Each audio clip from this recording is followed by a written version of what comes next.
of Ayush services with modern medicine and showcasing best practices, followed by a very interactive discussion.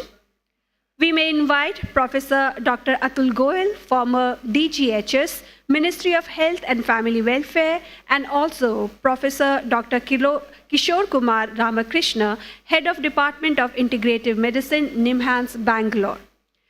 As the state representatives, it's our honor to call upon Dr. Sunil Kumar Das, Joint Director Ayush, Government of Chhattisgarh, Srimati Ira Singhal, Secretary Health and Family Welfare, Government of Arunachal Pradesh, Dr. Premjit Nayak, Mission Director, National AYUSH Mission, Odisha, Dr. Dilip Mishra, State Administrative Nodal Officer, National AYUSH Mission, Haryana, and Dr. Arun Gupta, Nodal Officer, Supraja and Ayurvedya, National AYUSH Mission, Jammu and Kashmir. This session will be coordinated by Dr. Suresh Kumar, who is the Joint Advisor, Ayurveda, Ministry of AYUSH. Over to you, our esteemed coordinator, Dr. Suresh Kumar ji. Thank you. Thank you, Mamta ma'am. Now I am going to introduce all of you with respect to our speakers and state representative for this particular session. It is an honor to welcome Professor Dr. Atul Goyal sir, who is former Director General of Health Services, Ministry of Health and Family Welfare. We welcome Dr. Kishore Kumar Ramakrishna, Professor and Head Department of Integrative Medicine, NIMHANS. He has also been invited as a speaker for this session. We welcome Ms. Ira Singhal ma'am, Secretary Health and Family Welfare, Arunachal Pradesh.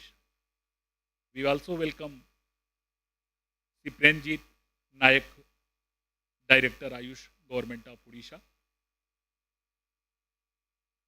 We also welcome to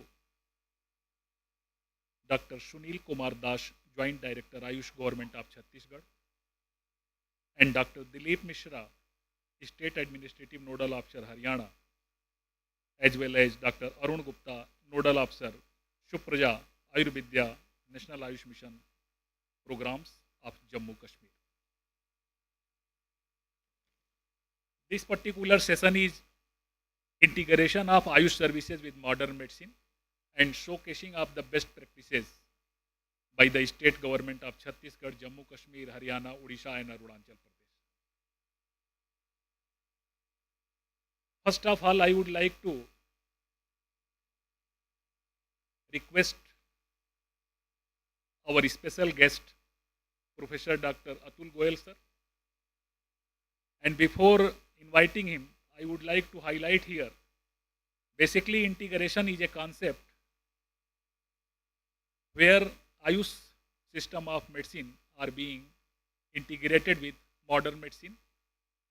In the background, I would like to highlight in the year 2005, mainstreaming of AYUSH concept has been introduced with respect to integration under National Rural Health Mission. And in this concept, AYUSH units are being co-located at primary health center, community health center, as well as district hospital to provide choice to the beneficiaries with respect to their treatment. And from that time, this particular concept is going on. And right now, I would like to highlight here that more than 10,000 public health facilities has already been co-located. But the purpose of co-location at a certain extent is going to fulfill in some state, but in some states, there is lack of coordination between AYUSH department as well as health department, and due to this, the actual objective are not going to fulfill. So this is the request, all the state and UT governments, they have to visit the co-located facility also, and they have to understand what is the objective and what is going on, so that accordingly, in close collaboration, they may discuss the issue and resolve the problems for overall outcome of this particular co-location concept. So in addition to that, in public health programs, there is also need of integration with respect to Aam Ayush and other Ayush public health programs. Non-communicable disease-related activities, there is a need of collaboration. Health is a state of complete physical, mental, spiritual, and social well-being, not merely absence of disease. If we want to adopt this particular holistic approach of health concept, so we have to understand the model of integration, because a lot of Ayush principles, Ayush lifestyle principles, as well as yoga, are providing good holistic health care to the community. And without integrative approach, we can't adopt this holistic approach of health concept. So we have to provide focus attention with respect to that. And on this background, now I would like to request respected Dr. Atul Goyal sir, who is a former DGHS, and he has provided a lot of guidance with respect to integration. IPHS guideline has been launched, as well as standard treatment guidelines for musculoskeletal disorder and metabolic disorder has also been finalized under the guidance of sir. Sir is having vast experience and also provided great support to the Ayush department with respect to integration. Respected sir, please provide your valuable suggestion with respect to integration concept. If you permit, I have a presentation. Should I go ahead with it? Sir. Okay. Please, sir. Can I have my presentation? It's there. Now, first of all, I don't need it. I generally tend to live in the present. So instead of calling me ex-DGHS, it would be better if you call me Professor of Excellence in Medicine. Sir. So I don't live in the past. That's a chapter that is closed now. So although I've told Rajesh ji that I'm available for further integration as an advisor, because I am a fan of integration. We should have integration, not just Ayush with modern medicine. Modern medicine also needs to integrate a lot of things. It has forgotten the holistic approach to management of patients. So can I have the next slide? So yes, integration is a very interesting concept. Everyone talks about integration, but factually no one is willing to integrate. That is my observation over my 3 years of being Director General Health Services. Talking about integration is easy, but getting it done is difficult. And I would list 4 most essential requirements for integration. One, you should have faith on your own ability. You should not be scared of the fact that you send your patients to some other specialty or some other system of medicine. Then you need to have a complete trust on each other. And here I would say the practitioners of Ayush, the various fields, also need to trust each other. For example, in the morning I learned that somewhere Unani is good, somewhere Ayush is good. So there should be a confidence in referring these patients to the other system, which is better, rather than treating yourself. Then ability to lose one's own identity in the larger patient interest. This is one of the major things. Your own ego comes into picture when you are trying to integrate. And lastly, you have to respect boundaries. For example, I know certain diseases, the modern medicine does not offer a good treatment. So I should be comfortable referring to other systems. And similarly, it should be the other way around. The Ayush practitioner should not really get into acute severe emergencies where the life is at stake. Next slide. Now, as I understand, these are the various Ayush practices that we have. So you have Sova Rikwa, you have naturopathy, Unani, Siddha, Ayurveda, homeopathy, and of course yoga. And I believe that these systems should integrate first before really stepping out to integrate with modern medicine. And if that happens first, it'll be easier to integrate with modern medicine. Next slide. Now, traditional systems of Indian medicine have always had a whole of body approach. Body, mind, spirit and soul. Whether you talk of restoration of balance between 4 humors in a system of medicine, concept of treating, keeping in mind the physical, psychological, social and spiritual aspects, and homeopathy, which treats like with like. So these are the concepts that the various systems follow. Next slide. We define the modern medicine as a healthcare system that utilizes scientific knowledge, evidence-based practices, and technology to diagnose, treat, and prevent illness. Yes, we say that, but how true is it was evident during Corona. When there was the COVID crisis, the FDA and the WHO, they introduced one medicine after the other, totally mindlessly and without any scientific basis, which means they lost their mind. They never looked at science at that particular moment of time. It was a viral infection. How could it have responded to antibiotics? So at one time, even modern medicine was absolutely holistic in its approach. But today it has sliced body into systems and parts to treat, and it actually troubles me a lot. For example, a cardiologist would not even have a look at the kidney function tests of a patient, or an endocrinologist would not look at the blood pressure. So patient really goes from one department to the other, which is not a real good approach. And why that has happened is because, and here I would warn the traditional systems also, because I had heard in the morning they are trying to introduce DM courses, which means postgraduate courses, which is not healthy. We should have never introduced super specialty departments. They should have been within the specialty departments. That would have preserved the physician who is actually required for a holistic approach. Because when you become a so-called super specialist, then your approach becomes, totally uniocular. You don't look at any other system. You don't even look at the effects of the disease on the other systems. Next slide. So I believe these are some areas where integration will be meaningful and should be explored. I've listed the first two where we've already released the guidelines: the bone and joint disease and the metabolic disorders. Similarly, chronic skin disease, connective tissue disorders like SLE, rheumatoid arthritis, and systemic sclerosis, allergic conditions affecting various body systems. They don't affect only the skin. They can affect the GI tract, they can affect the respiratory tract, they can affect virtually every system. Next slide. Unexplained digestive problems, degenerative neurological disease, mental health and learning disorders, nephrolithiasis, recurrent chronic respiratory illness including asthma. So these are the various areas where integration needs to be explored, and it will be beneficial to the patient. And one thing that I have not mentioned on the slide, which has already been seen, the usefulness of AYUSH in elephantiasis. It's been proven to be useful. The program identifies it, except the funding has to be initiated. So some way, Rajeshji, this funding should come through NHM into the NCVBDC program of filariasis. Then it can be used on a routine basis if you could channelize it that way. Next slide. So as I said, boundaries need to be clearly defined. The strength of modern medicine lies in severe disease and emergencies. The strength of traditional systems lies in alleviation of mild to moderate disease and prevention of progression to severe disease. Therefore, clear red flag signs for referral to modern system are essential.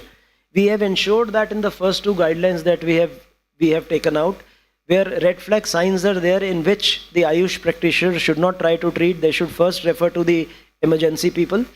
That emergencies are managed, then the patient can always come back. I believe if integration is successful, actually, there'll be a number of success stories which have been mentioned, good practices. The real measure of successful integration would be that severe cases and emergencies should decrease in number. That will be the real success story behind integration. Otherwise, integration will be meaningless. Next slide. So, two guidelines, I said, bone and joint have been released. Metabolic were released today.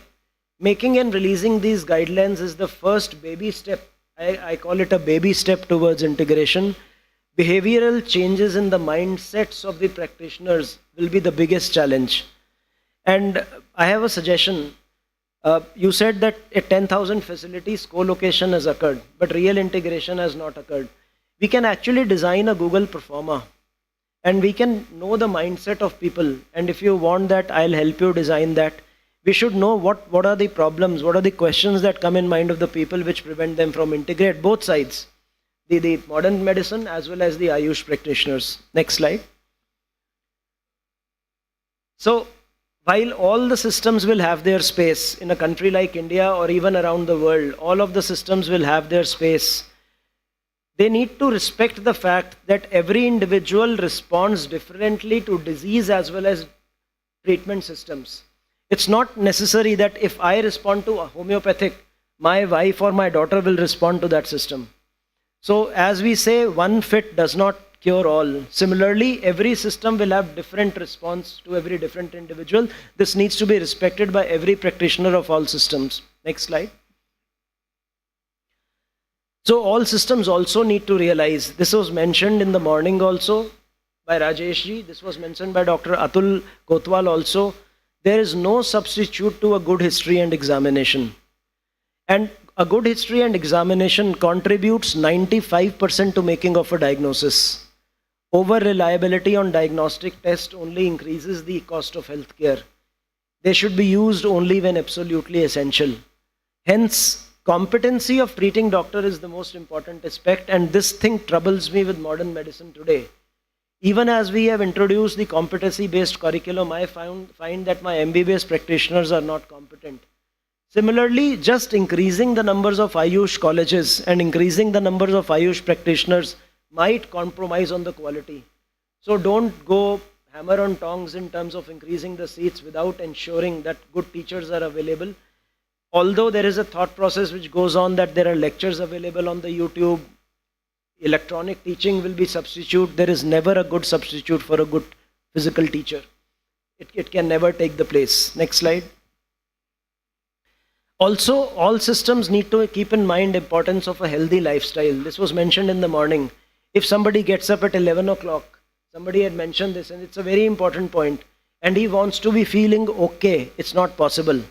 Getting up at the Brahma Muhurat about 1.5 hours before the sunrise is an absolutely essential part of good lifestyle, healthy lifestyle, because our cycle, our hormonal cycle, our diurnal cycle starts at that time. This needs to be understood. Then have an overnight gap of about 12 to 16 hours fasting between the last meal and the first meal of the next morning. This was always part of our culture. If you remember, India was an agricultural country. So the farmer used to go early in the morning to his field. The wife used to go with the meal at about 10 o'clock.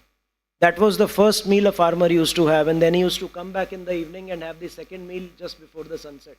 This was the practice which was followed for years before we blindly started following the West in terms of small frequent meals.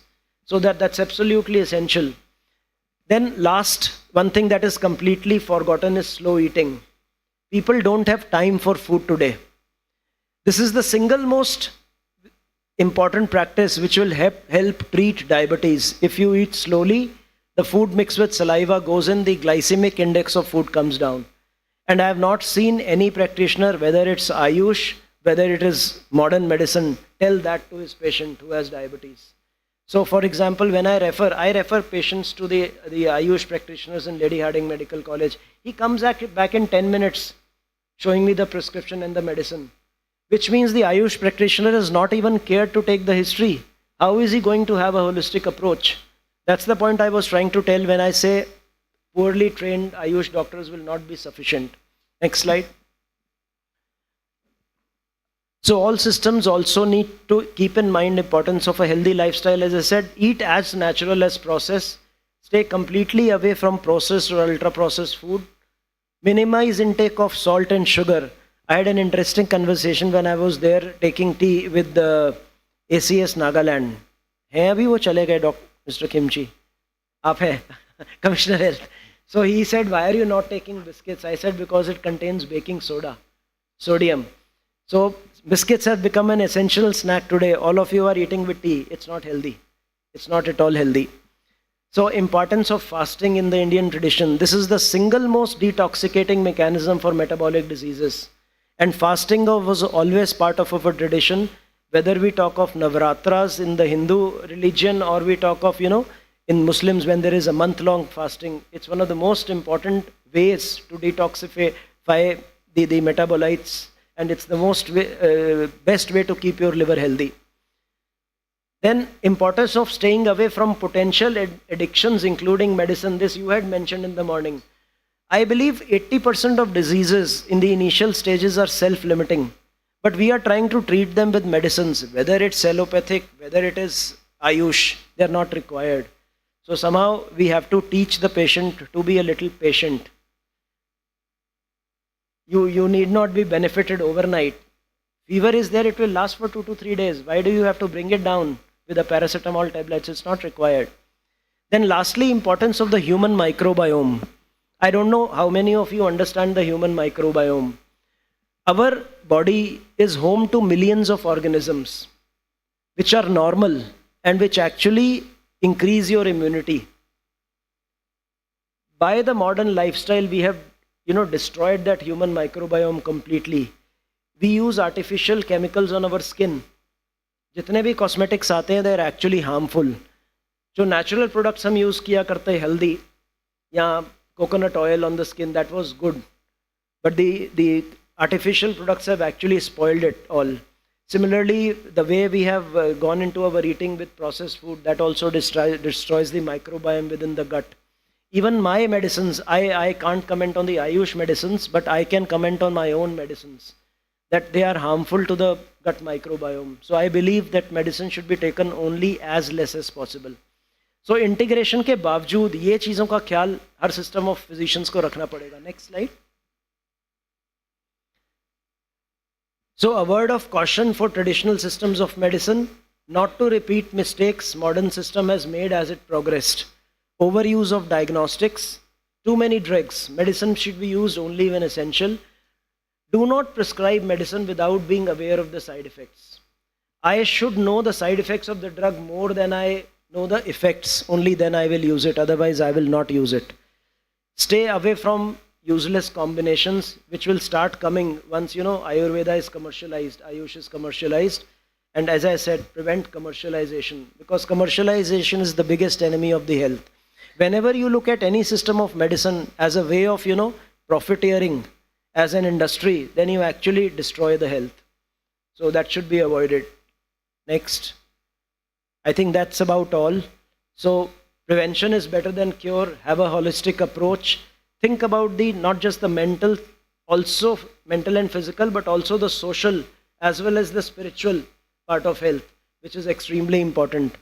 So in our minds, if we think of the patient holistically, probably integration would be the easiest. So as I said, I will help you prepare a pro forma to find out why we are not able to integrate, and we'll go ahead with it. Thank you so much.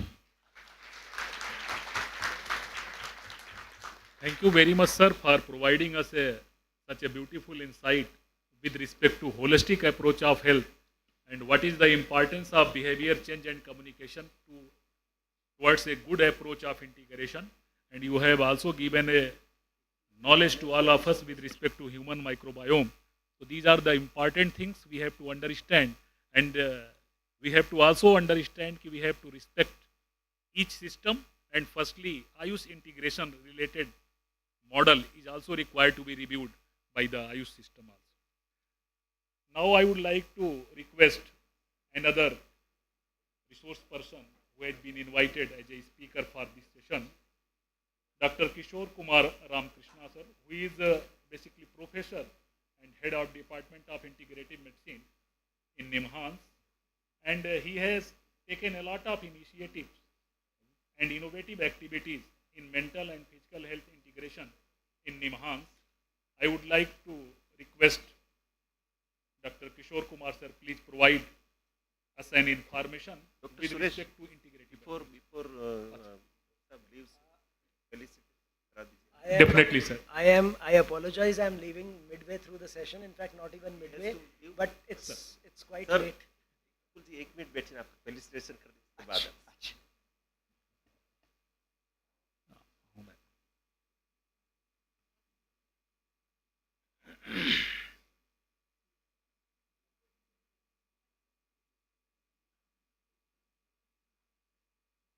till they arrange, I would like to comment. Atul ji.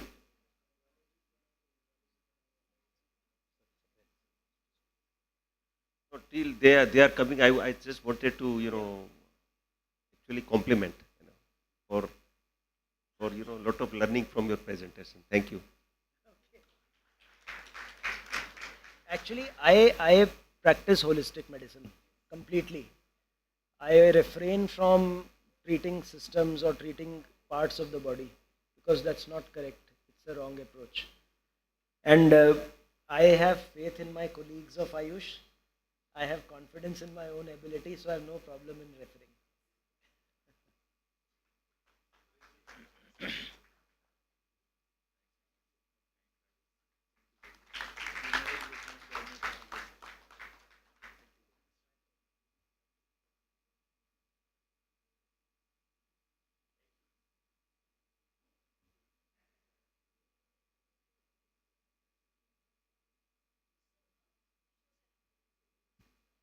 Can I have the slide changer, please?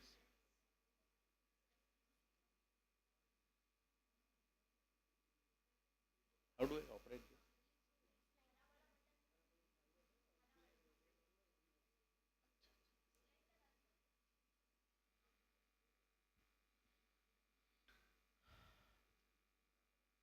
Respected Secretary, sir, and all the dignitaries as well as drivers of Ayush system around India have been there. I think one of the most august audience amidst, I have had the opportunity to present. So with the salutations to all of you, I would like to, it's rather than a presentation, it might be apt to call it as my experience with integration. And this one, this is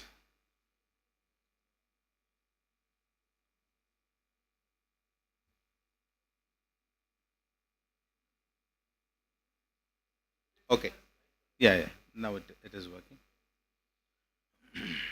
Okay.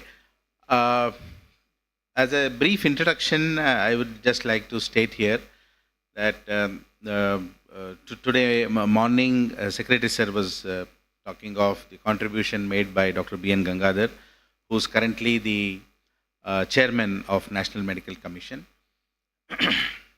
He was also, I happened to, after my MD Kaichakis, I happened to do my PhD in neurophysiology from NIMHANS, and he was my co-guide. He has been toying and also been propounding the idea of integrative medicine since quite some time, and the department has been his brainchild. And I still remember the seminar which NIMHANS had conducted to determine the roadmap of integrative medicine, and Secretary Sir was also a speaker in that, and then his contribution has also been there in the establishment of Department of Integrative Medicine at NIMHANS, and he has also been contributing in his official capacities also as the members of various bodies of NIMHANS, and then apart from that, he has also been there with us in launching of many of the endeavors that we did. So without his constant support and Ministry of, and also the support from CCRAs and the whole of Ayush, the endeavor of integrative medicine might not have, would not have been so successful, at least at NIMHANS. One thing that I would like to present here is the experiments with integration at NIMHANS. I would like to present the model in mental health and neurosciences. That is the area in which we have worked at NIMHANS. So this a brief history of Ayush services, as we all know, that NIMHANS has been one of the, I would say, the oldest institute for mental health and neurosciences in India. The foundation of NIMHANS was laid by the Maharaja of Mysore, starting from the year 1925 to 1936. In any case, after the K. Nudupa Committee report of policies of integrative medicine, in 1959, the Ayurveda Research Unit began functioning, and then yoga research also began functioning in 1970s when Dr. Desiraju from Department of Neurophysiology undertook many research studies on meditation. I still remember that for at least 30-40 years, the EEG would be taken on paper during those times. Digital came only later. And for 20 or 30 years in the Janta Bazaar of NIMHANS, the packets for dispensing of medicines was still those papers, So So that was the amount of EEG recordings that he had done in terms of research on meditation. And then the CCRAS units, Department Ministry of Ayush started managing an advanced center for Ayurveda, started functioning 2002, and 2005 and 10 many collaborative studies. The clinical services in yoga in collaboration with Morarji Desai Institute of Yoga began in NIMHANS, and this was the effort of Dr. Gangadhar. And then in 2014, it was the NIMHANS Integrated Center of Yoga, and then culminated in the establishment of Department of Integrative Medicine in 2019. Ayurveda has been taken as representative of Indian systems of medicine, and yoga, there is a difference in the paradigm of approach, and therefore these two we have selected initially to develop the model of integration. Coming to the approach, we have taken a paradigm, a change in the paradigms, or at least I could say that some advance in the paradigms from the co-location. Now we have the co-locative facilities present everywhere. In all the AIIMS, Ayush blocks have been established, and there is Ayush infrastructure there. Modern medicine is also available. Now the question arises that if a patient has to go to, let's say, if there is a city, and we have very big Ayush institutions in those cities, let's say Jaipur or something. So if somebody has to go to AIIMS, why will he go to AIIMS to seek Ayurveda treatment or Ayush treatment? He will go to an Ayush hospital to seek Ayurveda treatment. And how should we be approaching such patient would be to have an approach which is a little advanced than cafeteria approach, where the patient has the choice to go to whichever system of medicine he wants to. And in the systemic integrative approach that we are following, we have arrived at the model of now at the OPD of NIMHANS, an Ayurveda physician, the yoga expert, and the psychiatrist. In our department, we have a full-time psychiatrist, a full-time yoga expert, and a full-time Ayurveda expert. We sit together. Now the patient is evaluated by the resident, senior resident. And after that, the patient, generally in the NIMHANS OPD also, first the junior residents and senior residents do the consultation, and after that, the resident comes to us and discusses the patient's history in detail with all three of us present. And then we decide, or upon discussion with all of us, then we decide what would be the way forward for the patient. Let's say, I will take the example of my depression. If the patient is suffering from mild to moderate depression, then after the case presentation is done, then all of us, including the psychiatrist, will decide that let's start only with yoga to begin with. The patient goes back, and after follow-up, let's say the patient is doing well, that's fine, but if there is a worsening, then we add an Ayurveda medicine along with yoga, and then ask the patient to come back again. Follow up again, two scenarios. If he has gotten better, fine. Otherwise, both Ayurveda and yoga are withdrawn. If he has become severe, and then there is some kind of psychotic symptoms that have appeared, both Ayurveda and yoga are withdrawn, and antipsychotics and antidepressants are introduced. This he will take for some time. And then after he settles down, maybe in 2 or 3 months, both these medicines are slowly tapered down. Yoga and Ayurveda is slowly introduced. Over a long period of time, the management becomes very easy for us, because generally the patients with mental illnesses tend to linger for a long time. And then these approaches, when he is severe depression, he will not do anything. He will not do yoga at all, and he will not take any Ayurveda medicines. It might be difficult for him also to take any medicine for that. The family people will help him take the medicines. And then once he settles down, he will slowly start taking those things. So this model has been working very well for us. And secondly, when the patient, let's say in mild to moderate depression, we have developed enough evidence in terms of neuroplasticity markers that yoga alone or Ayurveda alone can manage mild to moderate depressive cases. Now, when the patient is coming with mild to moderate of depression, this is what is administered, and then after some time, even Ayurveda medicines are withdrawn, and we have patients who come and tell us that, sir मुझे अभी medicine लेने की ज़रूरत नहीं है, मैं अपने आप को संभाल पा रहा हूँ. I get up very early in the morning, मैंने अपना फूड हैबिट्स भी चेंज कर ली है, मैं मेडिसिन भी फूड हैबिट्स चेंज कर ली है, और अपना लाइफ को भी मैंने डिसिप्लिन करा लिया, और विदाउट मेडिसिन मैंने अपने डिप्रेशन को मैनेज करना सीख लिया है.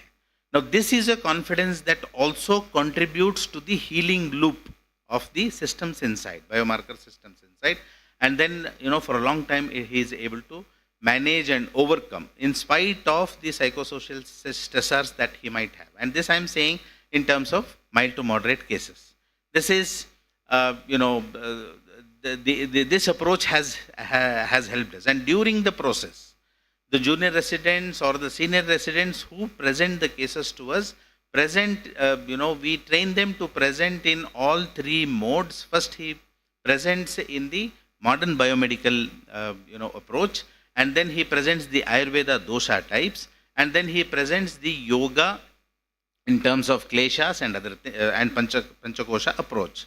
And then all the three treatment modalities are planned in such a way that they go together and do not actually overlap. Now, I would also, why this integration could be possible, wherein, physicians belonging to various other systems of medicine, if we concentrate on the biomechanics of how the medicines, of how the systems act, then it is possible, and because both, and how they are complementary. Now, what we are saying is we are planning to find out what actually works in terms of holism. Let us say if in depression we are giving selective serotonin reuptake inhibitors, SSRIs are given, or tricyclic antidepressants are given. Now, along with that, if Ayurveda medicine is given, this is a very common question that we would face at NIMHANS as to, I am giving him, मैं medicines already दे रहा हूँ, आप आयुर्वेदा देके double dose हो जाएगा, और इसके वजह से अगर प्रॉब्लम हो जाएगा तो क्या करेंगे? सर ऐसा नहीं है, ऐसा नहीं होता है. तो ऐसा नहीं होता है तो कैसा होता है? Please explain. Do you have papers? आपके पास मैकेनिक्स के रिसर्च पब्लिकेशंस हैं क्या? So then we would say that sir this is how, see आप तो दोषा बोलते हैं, वाता है, पित्ता है, कफा है वगैरह बोल रहे हैं, but then how do I understand that your mode of action is different? You give me papers, we didn't have. Then we started to write and then sort of publish. Then we said that, initially when we said that sir yoga से BDNF का modulation हो रहा है, it's a neuroplasticity marker, और इसी के वजह से उसका जो है ये हो रहा है. और योगा के साथ अगर हम SSRI के साथ अगर हम योगा दे रहे हैं तो it is only helping him, it is not worsening the symptoms. और इसी तरह से हमने we also did a study on depression with Ayurveda medicines, and it was a standalone therapy, and we identified that the cortisol ACTH came down, the heart rate variability increased, the the sympathetic and parasympathetic modulation happened, and we said that this is how it worked. And they said, chalo theek hai tum bol rahe ho, we will see. Then that is how the referrals slowly started. Initially they would say, we don't know what you give, and if something happens to my patient, why should I refer to you? This was the questions that would come to us, and we would show all this, and then what is the level of evidence that you have, where the publication has been published, is it in the PubMed index, is it in Scopus? There are so many questions. How much of peer review has been done? So this used to be the frequent questions that we faced in the beginning. And then when we said, then after that, when they sent the patient, we would treat the patient like gold, in the sense that the patient is taken care of in such a way that he doesn't go back with any negative feedback. And then once they started going back to the primary physicians and telling them that we are feeling better and it is helping us, it has not caused. The only problem they had was it should not have any adverse events. And that is how slowly the confidence build up. And then the first referral letter that I saw was to Kishore, address constipation in this patient on clozapine treatment. This is the first referral that I got. Then I spoke to the psychiatrist and I said, "No, see, clozapine has a lot of constipation as an issue. और हम जो भी देते हैं कुछ work नहीं होता है. तो देखो तुम कुछ करो." And then we gave, we started giving him, all the things. We started with Avipattikara, we started with Erenda, nothing worked. Then the patient had a laxative effect with Ichabhidi Rasa. That was the amount of constipation that, severely. Then the patient felt very happy and said, I'm feeling better. But that was once. Then I said that Ichabhidi Rasa to hum roz nahi de sakte. Then, we started with Basti and so on. Ye Basti kya hota hai? This is the evolution of how they started knowing about what the Ayurveda treatment is and how it works. Then slowly the interest also started on biotypes when we said that Vata, Pitta and Kapha are the three-dimensional classification of psychiatric disorders, and this is how it works. And then they said that it's important that we classify psychiatric disorders, as the DSM and ICD is going ahead, the number of classifications are coming down. Now it is dimensions where the common, common factors. Now schizophrenia is one. Earlier it used to be many different schizophrenia. So then they said that, it has to be biotype-based classification. Then we can actually prognosticate it better. Then neuromodulation was the concept which was going on in our minds, for some time. But then I still remember that call from Secretary Sir where he asked, what do you feel about neuromodulation? That is when we started thinking about it. And we thought that when yoga is used, if the same, when SSRI is given to a patient who is taking yoga already, the pharmacological action is it is enhanced. The response is enhanced. Similarly, if we are giving cognitive retraining to a patient who's on Brahmi, the effect is enhanced. This is clinical, we haven't yet published, but then we see that there is certainly an enhanced response to cognitive retraining or any other modern, available biomedical treatment or psychotherapies with patients who are either on yoga or on any of Ayurveda medicines, or Medya Rasayanas. So this is something which I should thank Secretary Sir for having initiated that dialogue at NIMHANS. And then, we are trying to look at, there was a discussion earlier on how, even for modern medicines, the holistic approaches, how they can contribute. And this is one example. And one more example is, I will tell in the next point, management, I'm jumping on management of treatment emergent complications, wherein it was also a serendipity when the patient with the treatment-resistant schizophrenia was referred to us, and they said, we have given all antipsychotics possible, he is not responding. Now it is, see what if you can do. We gave him one cycle of all Vamana Virechana, all Panchakarma therapies, and then we saw that we sent the patient to the psychiatrist, who referred the patient to us. He said that there is a definite change in the behavioral aspects of the patient. He is responding, and he is responding very significantly. And I feel this is very important that, somebody who had not responded to any other antipsychotics is responding to your Panchakarma therapies. So this was the feedback that we got. We have seen 2 such cases, extremely resistant schizophrenia patients. And then after that, when we and during the process, we had checked the serum levels of clozapine in the patient. It was toxic. And then because we had given him all the Panchakarma therapies and in the, at some point of time when we checked the serum levels, the clozapine levels had gone below the toxicity levels and significantly.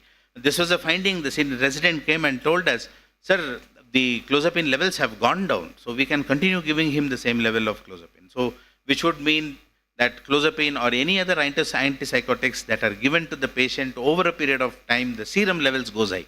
And when the serum levels goes high, there is chances of toxicity effects. Seizures can happen or so many things can happen where we might have to stop it. So, but then, you can put it along with Virechana, at periodically, the serum levels might come down. This is one more thing that happened. And then in the metabolic issues, metabolic clinics, patients with schizophrenia on antipsychotics with diabetes, cardiovascular disorders, and such kind of cases, they were sent to us. We just gave them Triphala. We saw that the weight which was going up, in the graph, plateaued, and in some patients it actually came down. And this is very, just 2 months before we have published in a very small sample, and then the psychiatrists were very happy that we can combine in metabolic issues with patients on antipsychotics. This can be, see what happens, and this is in males and females both. In females, we have seen that the patients resumed menstruation. One of the very important side effects with antipsychotics is amenorrhea. And then once they start menstruating, and if they are functional, the best thing that can happen to them is they can raise a family. And this is something which can, fulfill many of their, life wishes. So this is something which we have also realized. And then another important finding that happened during our experience is schizophrenia presents majorly with 2 positive and negative symptoms. The treatment is antipsychotics. Positive symptoms, schizophrenics, they respond well. But negative symptoms, they do not respond well. And we have seen that with yoga and Ayurveda, negative symptoms patients have responded very well. We just finished a study, an MD thesis study, who just finished only with negative symptoms, and she gave just Virechana. And at the end of Virechana, we saw that the heart rate variability has increased and the symptoms have significantly come down. So these are some of the experiences that we have had. These are 2 graphs. One is psychiatry diagnosis, another is neurology diagnosis.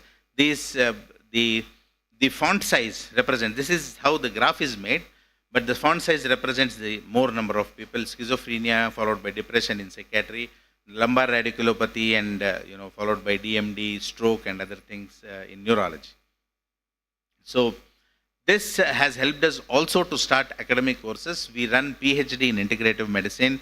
We have postdoctoral fellowship in integrative psychiatry for post-MBBS and post-MBBS MD. Postdoctoral fellowship in integrative mental health and neurosciences, it is post-BAMS MD. MSc Yoga Therapy we are running. And our flagship program is MD Manovignan and Manasaroga. And now this is because that the nomenclature, if we put MD integrative medicine, that nobody in India is recognizing that. So the students who pass out might find themselves in problems. That's why we have retained. But the resident who has undergone MD training with us has known most of the state of the art treatment aspects and management aspects of psychiatry. And then we have just proposed MD in family medicine, integrative health.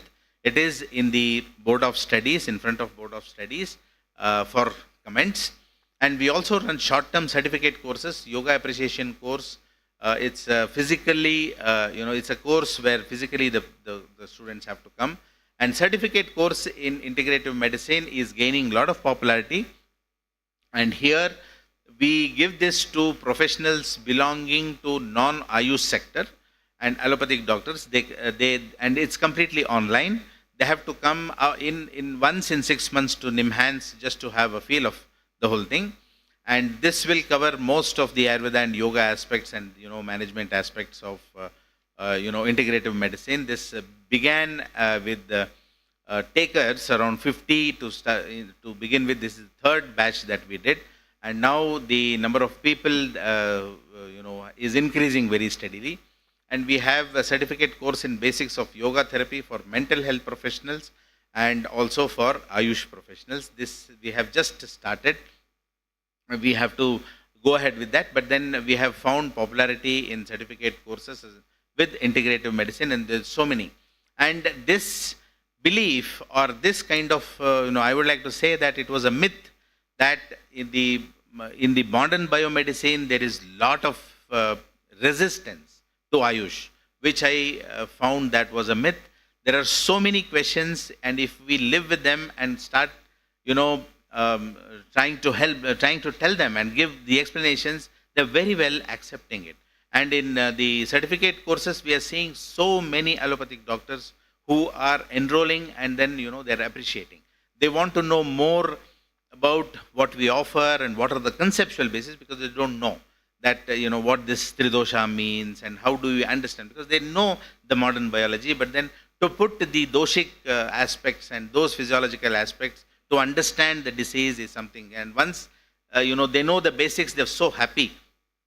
And then they say that it justifies the holistic philosophy of the course and so on. So these are some things that we are running. This is one such research. We have been speaking of the Prakriti Parikshan. We have now taken a center of excellence from the Ministry of Ayush, thanks to Secretary Sir again. And here we have taken 2 from psychiatry and 2 from neurology, that is schizophrenia and mood disorders from psychiatry aspect, Alzheimer's, dementia and multiple sclerosis from the neurology. We are trying to classify them based on premorbid Prakriti and premorbid Guna, and then trying to find out the 4 pillars of investigations: genomics, neuroimaging, gut microbiome and immune. Gut microbiome has been implicated very intensely in neuropsychiatry. So we are trying to map the patients in 3 cohorts. First is patients, second is first degree relatives of patients, and compare them with healthy controls, trying to see if there is some pattern that can be identified. In terms of neuroimaging, we'll be looking at networking using the state-of-the-art paradigms, algorithms for deciphering the network, how the brain network is there, and then all the other parameters. And this will help us to characterize and say that Prakriti can have neurobiological correlates. So this also we are attempting to develop a digital repository of doshic brain. As per these doshas, this is the network related aspects that can differentiate patients. Similarly, the other will go into biorepository, which can be continued and enhanced in terms of sample size. So this is the first of its kind. I'm just finishing with the last slide.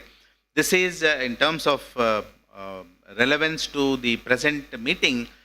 We have launched one more. The NIMHANS has launched a project, NIMHANS AHD Comprehensive Rural Mental Health Program, in 2 districts. One is Belur in Karnataka and second is Munsiari in Uttarakhand. Belur, we have in the taluk, there is around 2.5 lakh of population, and Munsiari around 60,000 and odd population. Here we are, and this is the first of its kind program. And here we are trying to find out mentally ill individuals and then helping them to report. We have appointed and we have kept a group of psychiatrists, psychologists and other help support groups. They stay in the community health centers, and then the public are made aware that this is available. They come. This is one aspect. And second aspect is that we are trying to go home and home, trying to find out if there are any vulnerable population and trying to help them out with psychoeducation. Now came in how Ayush can be made more relevant, and this we thought then prevention and promotion we can go ahead.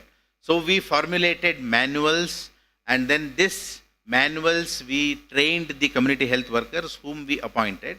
We have to cover a very huge population, and when we go there, some of the resistance that we found was, sir, हम तो किसान हैं, हम अपना तो काम वो वगैरह करते हैं, योगा से तो ज़्यादा कर लेते हैं हम एक्सरसाइज, हमको क्यों योगा करना है?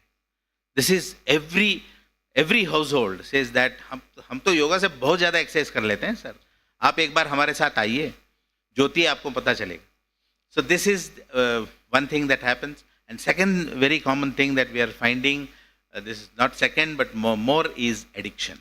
In Munsiari there's a lot of cannabis addiction, and in other taluks also, there is a huge number of alcohol addiction. Alcohol addiction is very common everywhere, but then that resistance is there. And in Munseri, what happens is the female folk are, working well, and the male folk are, most of them are into the cannabis addiction, and this is the another challenge that we are facing. And finally, we thought that we developed manuals of Dinacharya, Rutucharya and Yoga, but then if the community health workers can go to a home and just tell him that get up early in the morning, if not Brahmi Muhurta, at least early, and because changing the rhythm itself is known to change a lot of mental, mood symptoms in the person. So we have been, if community health workers, if he has to cover such a huge population. Now, this we have also thought of taking the support of the local government. We are not making the government know that this is a very special project. We are going through because we are trying to develop this model as a sustainable model, and not that somebody else, we appoint a lot of people, or the government gives a special focus to us. It is from the existing government infrastructure, whatever we can achieve. And this, we are also following the same bureaucratic, whatever requirements are there, we are giving it, and the government is supporting us. But then we are facing a lot of, crunch in terms of covering the whole district. And this is what we are coming out, we will be coming out in the report as to how much of strengthening we might require. So, this is in brief of what we are doing. Then these are potential areas of collaboration which Dr. Atul sir had already said. So these safety profile of, these are some of the, outstanding questions that we face. Safety profile of Ayush medications, potential drug interactions, presence of heavy metals and regulation of pharmaceutical companies. It is not only that the Ayush medications were sort of not so prone for adverse events or drug interactions, but one simple example I will tell you, we had a patient to whom we had also given an add-on Ayurveda mixture which contained also Sarpagandha, and we saw he came, the patient presented with a lot of EPS, extrapyramidal symptoms. We, most of the modulations of extrapyramidal symptoms are due to antipsychotics. All the antipsychotics were modulated, but it didn't stop. Ayurveda medicines were continuing. And then we saw that with the dosage of Sarpagandha that we had given, the patients, the patient had that, because once we stopped Sarpagandha, his EPS came down. This was one effect of a particular dose of Sarpagandha. And then in other case, there was a patient who presented with dyskinesia. Dyskinesia is a very tardive dyskinesia is very difficult to cure because that's a side effect of antipsychotics. So we gave that, we found out that reserpine has some kind of effect on, movement related issues, and we started with very low dose of Sarpagandha. His tardive dyskinesia almost disappeared. So now we have realized in different doses, the Sarpagandha works in different ways. So this is something which was a finding of an evolution. Yes, sir.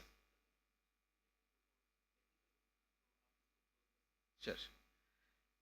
And then, these are some of the challenges that we face in research and evidence generation. Funding as well as publications. This is one book that we have published, the Science and Art of Yoga. Dr. Gangadhar, Dr. D. Nagaraj and Dr. Gauri Devi were, part of the team of the endeavors of integrative medicine at NIMHANS. So, thank you very much for giving me this opportunity. Detailed insight to us with respect to treatment modalities adopted by the NIMHANS in integrative approach. Now I would like to request Ms. Ira Singhal ma'am to make the presentation, and I would like to request, we are already very late, please cover it within 5 minutes as early as possible. Thank you ma'am.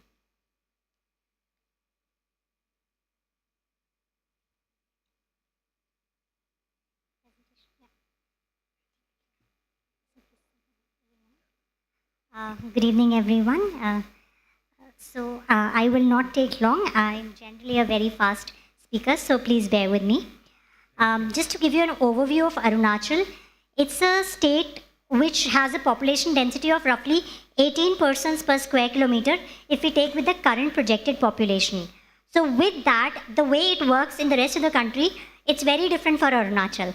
Where we have thousands of people per square kilometer in most of the other parts of the country, in Arunachal, it is actually 17 to 18 persons per square kilometer. This is our health infrastructure in the state, which is actually the allopathic infrastructure.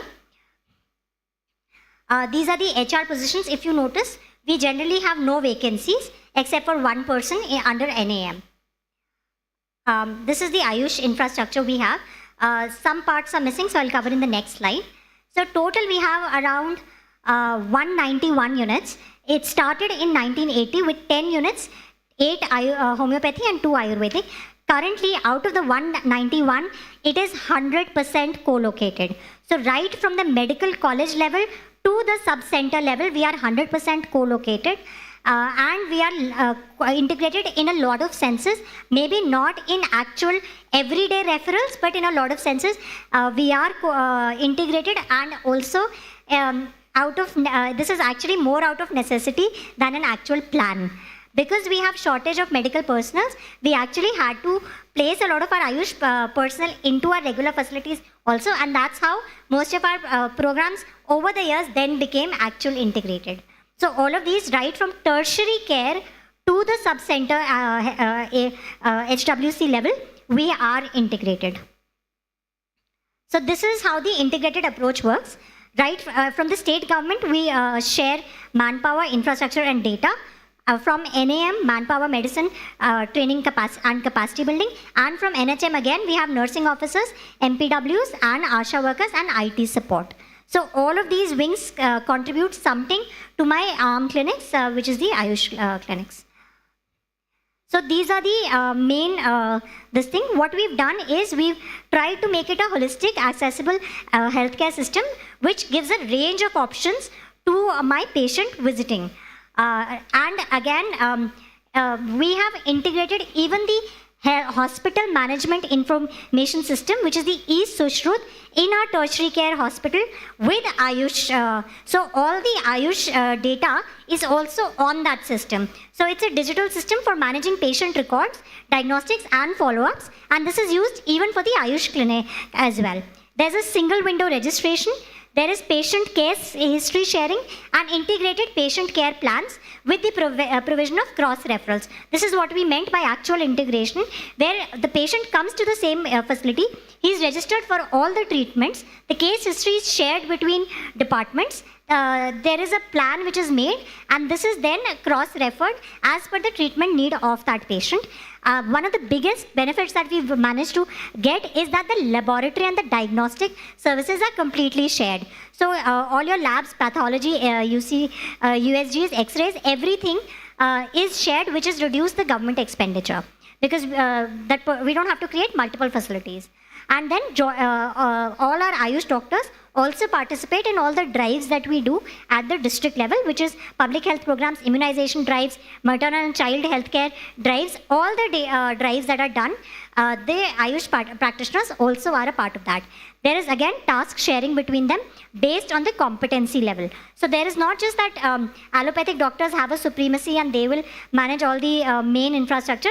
AYUSH doctors are also in charges of things as per the competency of the doctor. So it's not that one system is preferred. Whoever is the actual competent person on ground, they are given the responsibilities.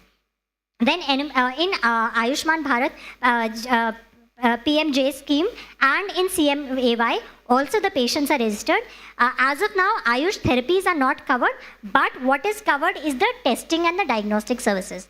So all the money that they spend on diagnostics, it's actually reimbursed through the even if it's spent on the AYUSH services. So that is the one biggest thing where we have integrated them into PMJ and CMAY, which is our state scheme also. Implementing strategy, what we are doing, some of the steps. First, when we select a site for Ayushman Arogya Mandir, the district medical officer who is in charge of all allopathic and Ayush facilities, they do the consultation with the panchayat leaders. There is an MOU between the DGHS, the Director Health Services, and NHM to share the infrastructure, manpower, logistics, and IT support after a facility is identified. HR is divided between both NHM and NAM.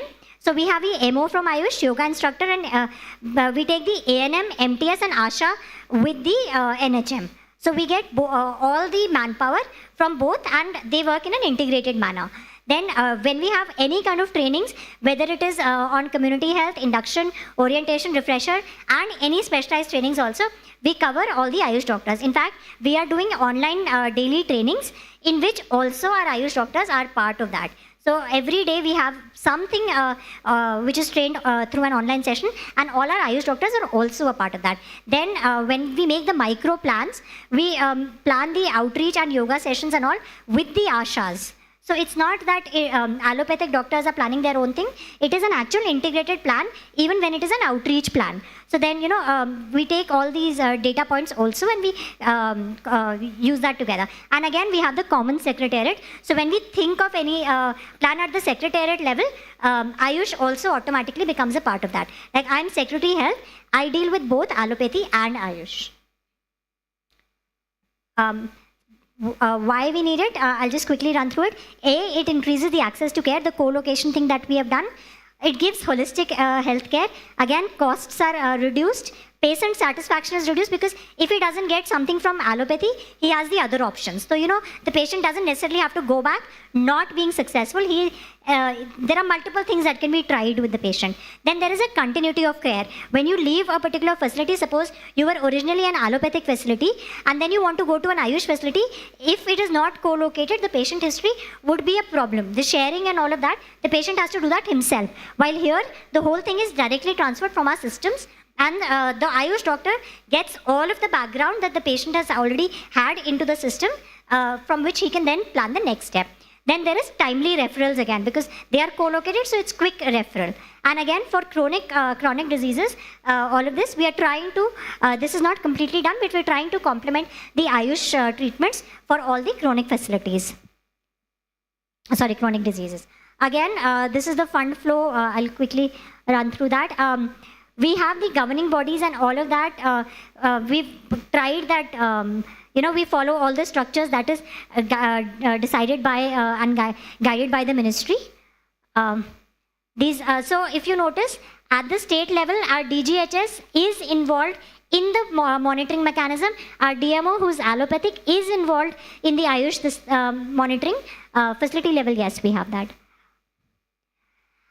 In the reporting system again, if you notice the first A that we have mentioned, all the activities of Ayush are actually also reported as part of our health activities. So Ayushman Bharat portal, we report the Ayush activities also on that on a daily, weekly and monthly basis.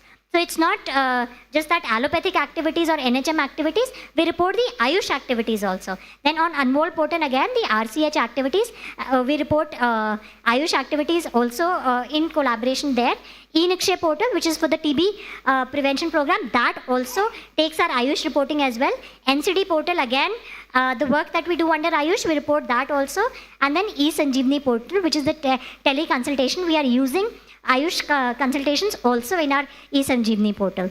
For offline submissions, we have the forms, Form 1 and the yoga session report that comes to the ministry.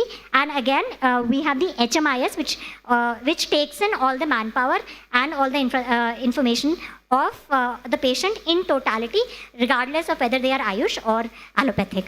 And then monthly beneficiary reporting again, we take it for all the systems together. So we don't differentiate whether they went to the Ayush facilities or they went to the allopathic facilities.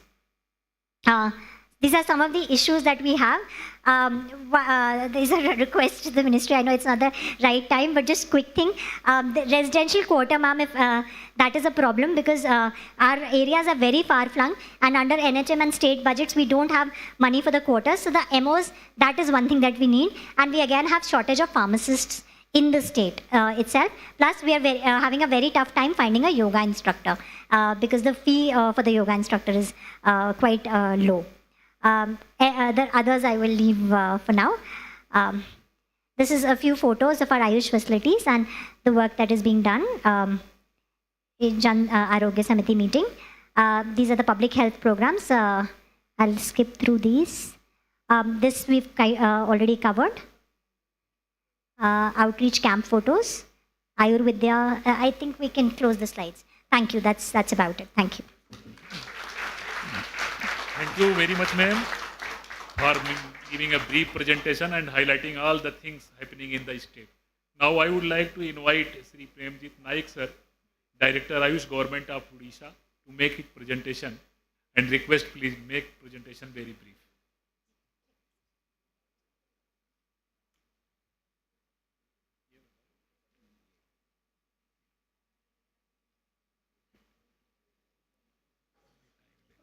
Respected Secretary Sir and all the senior officers attended the meeting from different states.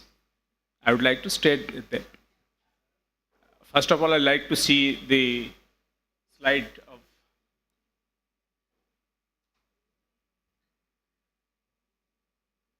actually I'd like to see the infrastructure slide, but it's not there. Actually, we have 1191 dispensary in Odisha. Besides this, there are all co-located institutions where the Ayush doctors are there, which is governed by the NHM, National Health Mission. Besides this, we have 422 Ayushman Arogya Mandir, and recently all this has been upgraded, all the dispensary has been upgraded, and recently also on 28th, Secretary Madam has convened a state annual action plan meeting where she has suggested that 100 more Ayush Arogya Mandir should be sanctioned to Odisha. So it's for Madam to see.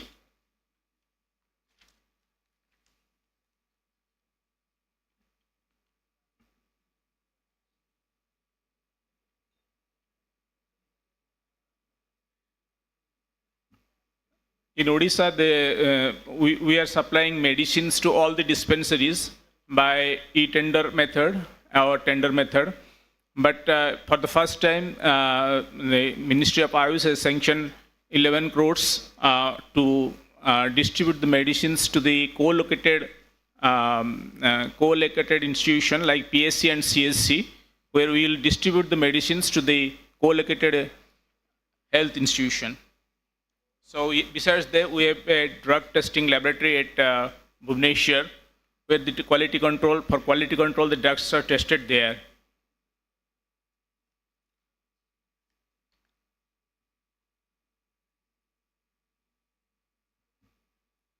Different awareness programs like public health outreach activities, BCC Ayush Gram school health program has to be conducted regularly, and different health camps are also being conducted regularly.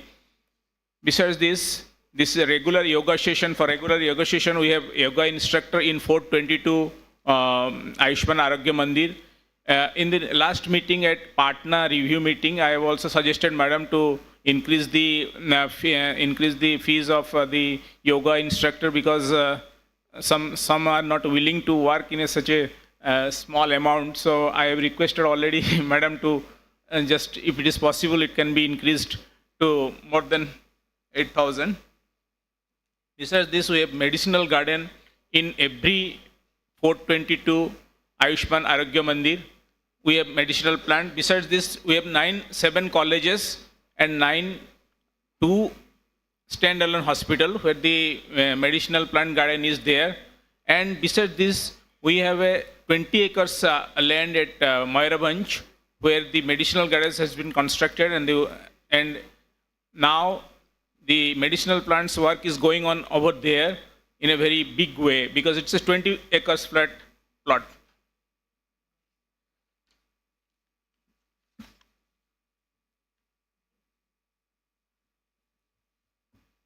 Then comes integration of Ayush service with modern medicine.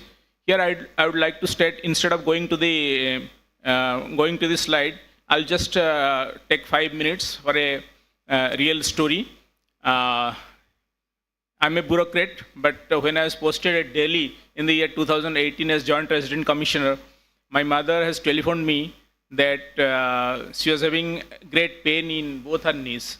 And she has treated there, allopathic, all the allopathic treatments has been given to her. But whenever I went to Odisha, I've given her a walking stick. Then the next year when I went to Odisha, I've given her a walker. So after some times, she told me that one Ayurvedic doctor has visited her place and he has advised to take some Ayurvedic medicines. My mother is 84 years old. So just you can imagine the plight of my mother. So that person, Ayurvedic doctor, he has advised my mother that you should take Ayurvedic medicine, it will got cured. But at this age, my mother was a bit reluctant not to take medicines, Ayurvedic medicines, because the allopathic medicines have already been failed. So she telephoned me, what should I do, because I was in Delhi, what should I do, should I take? तो मैंने बोल दिया कि एक chance ले लो, कोई तो कुछ तो होगा, देखते हैं, एलोपैथिक तो फेल हो गया, अभी देख लेते हैं होगा कि नहीं.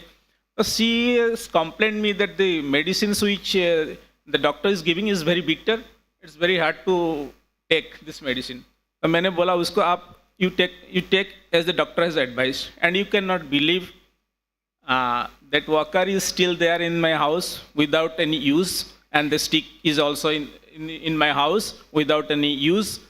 And she has traveled at the age of 82 from Odisha. One place is there where I resides, that is Mayurbhanj. From Mayurbhanj to Bhubaneswar, she has traveled by bus. That's a great. So I am a great advocate of Ayurvedic medicines now. Only my worry is that I read a lot of stories about the lead content of the Ayurvedic medicines. Because I am a bureaucrat, I don't have any so much of idea. So sir can say whether it's a fact or whether people are just apprehensive to take Ayurvedic medicines. But it's regularly coming in the magazine, newspaper, everywhere. So that's a bit worrying factor. Besides this, two of my relatives is having cancer now, and they have been treated and have been discharged from hospitals. Both of them are now in alternative medicines. So this is the main story of your conference, how the medicines are working and how the people are surviving on these medicines also. So we don't have any, as sir was saying, कि allopathic medicines ऐसे मत ले लीजिए. But I have my worry about this lead content, but I don't know whether it's a fact or not. So this is the story. Whenever I went, I just shared it with all, because I had been to Dubai for AYUSH conference also. So I have also shared that the story there. Next.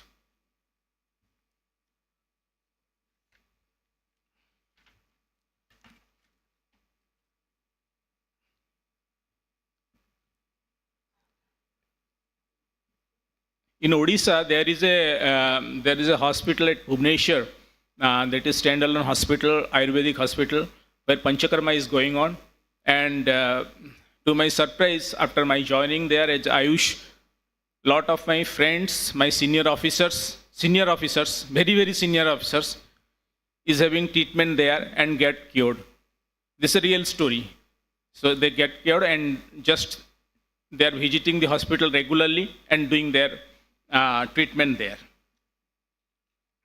Besides this, government of Odisha is now planning to have Panchakarma unit in district level also.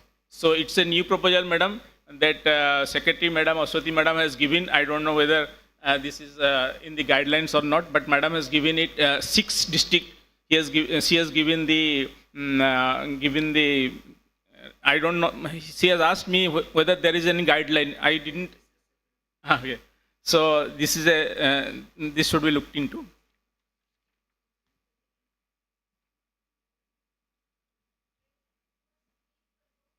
It's khatam ho gaya, madam. And integration of AYUSH service with modern medicine. It's conducting integrated AYUSH health camps in the remote area of the state in association with AYUSH medical officers to ensure Prakriti analysis, constitutional analysis of every individual above 18 years and age in the catchment area by coordinating with ASA. advocacy of Ayush, IEC campaigns for lifestyle, diet, behavior. Two of the, Madam, I will cut short the presentation. Two of the important decisions that government of Odisha has taken.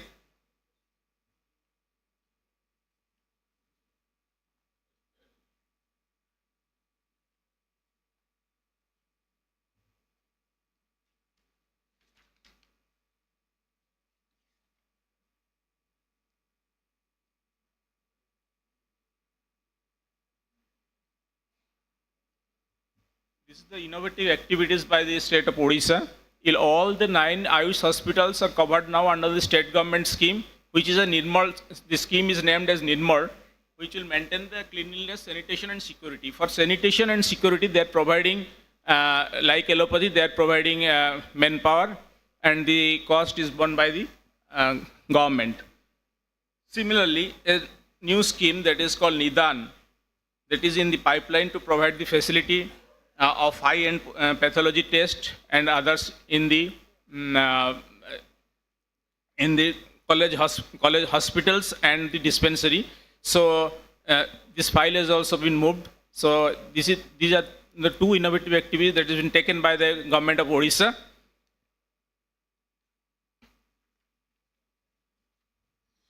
And another innovative ideas is that the Sona Prakashan session are being organized at all 3 Ayurvedic colleges and government Ayurvedic hospitals in the state since 2018. This is an initiating vaccination technique of Ayurveda used to enhance the physical and mental development of the child 1 to 16 years.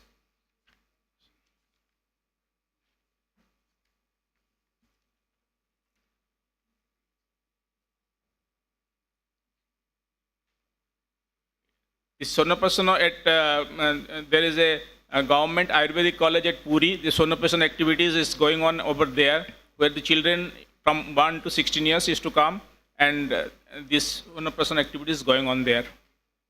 This is 50-bedded integrated Ayush hospital at Dhenkanal. We have given 3 integrated Ayush hospital. One is at Dhenkanal, one is at Barampur, and one is at Baleshwar. So this has already been completed, and the file has gone for creation of post to the government. This is another 50-bedded integrated Ayush hospital at Barampur. This is Panchakarma unit at Ganjam in another college, Ayurvedic college. This is the drug testing laboratory at Homeopathic at Bhubaneswar. These are all the Ayushman Arogya Mandir at Khurda. This has been visited by the central team recently, sir.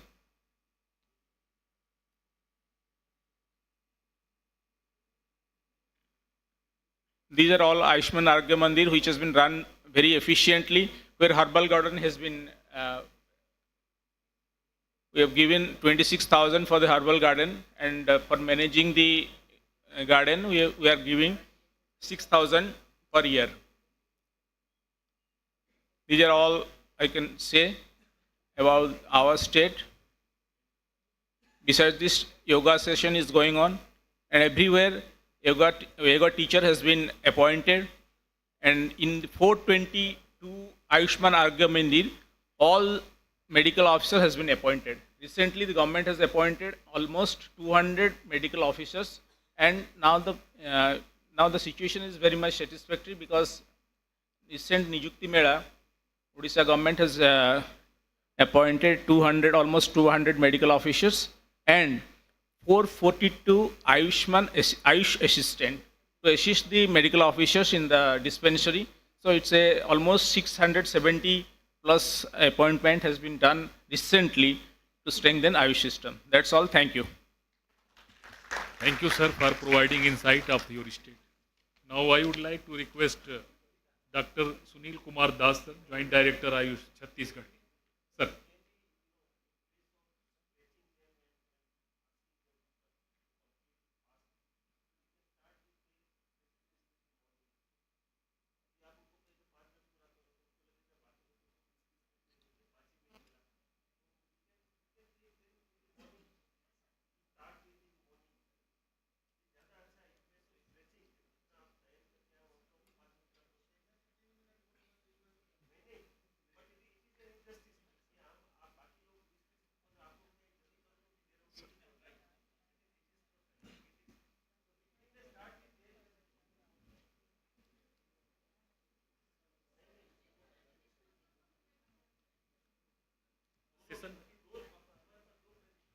नहीं sir, Chhattisgarh, Haryana, Jammu Kashmir. Ji ji sir.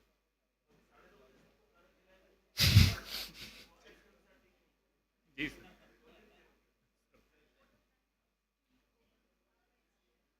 Sir, as sir was telling, the gap should be more. One meal to another meal, the gap should be more.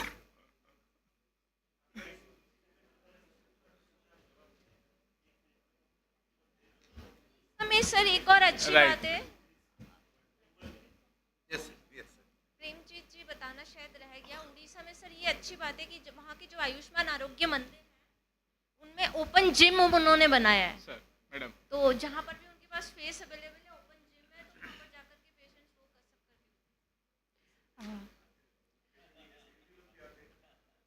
Sir has Thank also you recently everyone for visited your kind yoga. patience and support and 75 days of, cooperation. yoga. Let us felicitate the speakers for this session.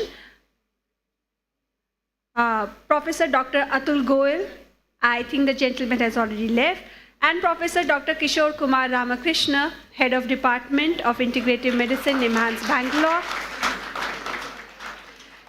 Shrimati Ira Singhal, Secretary Health and Family Welfare, Government of Arunachal Pradesh. Dr. Premjit Nayak, Mission Director, National AYUSH Mission.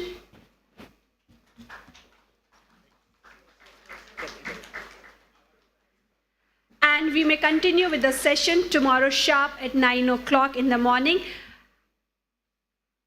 And with that, yes, it is true, bhuke pet bhajan na hoye Gopala. So we all will rush to the dinner. But before that, we have a very important announcement. We request you that, the badges that you are wearing, there is a QR code. You can scan it at any time to have access to all the documents related to NAM Conclave, be it presentation, be it photographs, be it reports. So please do avail that service, do access that service. And you may now proceed for the dinner.